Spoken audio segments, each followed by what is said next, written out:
Hello, my name is Bonnie Blumenfeld. The name of my business is Head to Tail Health. I am a registered veterinary technician, and I've been a holistic vet tech for the past 18 years. And I do nutritional counseling for dogs and cats and alternative animal health consulting as well. Nowadays, many more people are becoming more aware of what they're feeding their animals and aware of the fact that there's a lot of information out there and trying to make sense of it all and what's the right thing to do and what's not the right thing to do. And as we become more knowledgeable about our world and what's appropriate and not appropriate for what's good for our health, suddenly we see that our little guys that we love so much and are so much a part of our life, that there's so much that we could be doing to improve their health and their happiness. And that includes just about everybody. I don't know anybody who isn't wanting to make their animals' lives better. And this is a huge way that we can do that. Green business is one that uses prevention as a means to an end. And certainly holistic care for our animals, and certainly nutritional knowledge and care for our animals, is about as preventive as you can get, because there's all sorts of degenerative diseases today that our animals have that they didn't used to have when they weren't eating out of a bag. Holistic living for animals is green, and it's only new to us. It's not new to them. Given their own choice, they would be doing this. It's us that's the problem. They are really, really happy when we finally see things the way they see things. Okay, because if they were out on their own, I mean, inside, your little Muffy is actually a wolf. Actually, physiologically, they have not changed inside at all. And your little kitty is actually a lion. All the years of domestication has not changed that any.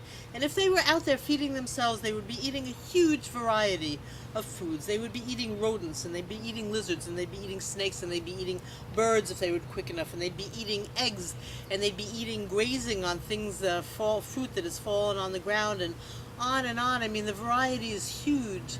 They wouldn't be eating just one little thing from the same bag all the time. How many of you have a dog where you put down your food, and it may be the best food, commercial food on the market, you put down his little thing of kibble, and he comes over and he takes one piece of kibble, and then he goes and he sits in his corner and he eats the piece of kibble, and then 10 minutes later he comes back, he takes another piece of kibble, and he goes back in his corner and he eats the piece of kibble. You know, give that dog a plate of stew and see what he does. He'd be jumping up and down like a little pogo sticks for joy, I guarantee. You can't make a piece of kibble unless it's 50% grain or 50% carbs coming out of that little machine. It can't kick those little things out. Dogs and cats do not eat grain. Carnivores have absolutely no physiological need for carbohydrates, period. Their entire life. None. Zilch. Nada. They need meat. They need good quality fat. They need a little bit of veggies. They don't need carbs. And here you are feeding them basically cereal. Doesn't work. It's one of the reasons why cats have so many urinary and kidney tract problems, because we're dehydrating them. We're feeding them dehydrated food, and we're dehydrating their bodies. We feed them this dry food. It sucks all the water out of their system to try to digest this food and make it something that the body can metabolize.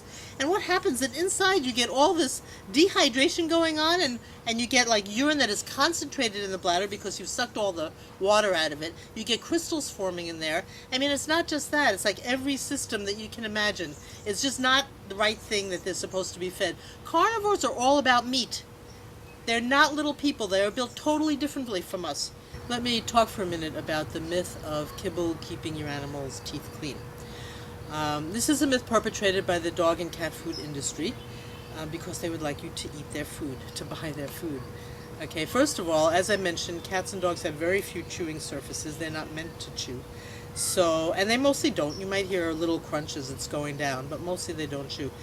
But the fact is that if you look at their teeth, they have spaces in between their teeth, not like ours are really packed together. The reason they have those spaces is so that when they're, ripping apart some little body part, so that the meat does not get stuck in their teeth, that they can swallow it down, okay? If, on the other hand, you look at their teeth after you've fed them a meal of kibble, you will see that they have all this kibble stuck to their teeth, okay? So they now don't have the enzymes, the correct enzymes to break down the carbohydrates that's in that kibble. They don't have enough amylase. They're not born with much amylase because they don't need carbohydrates.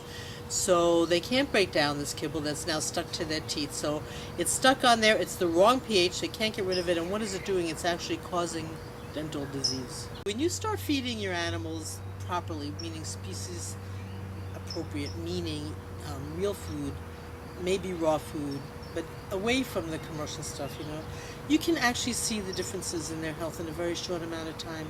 Their eyes get brighter, their ears clear up and don't smell yeasty, their breath smells great, their coats get glossy, their energy is huge. I mean, these are actually things that you can see. I have seen tartar fall off the teeth of animals when they're eating raw food diets and chewing on bones, literally. I mean, it's not a myth. It's true that they have a lot of health. They're just waiting to get out of their little bodies. We can help them do it. The website is headtotailhealth.com. That's all one word, and that's all spelled out, not numbers. Headtotailhealth.com. And the number is 831-359-6001.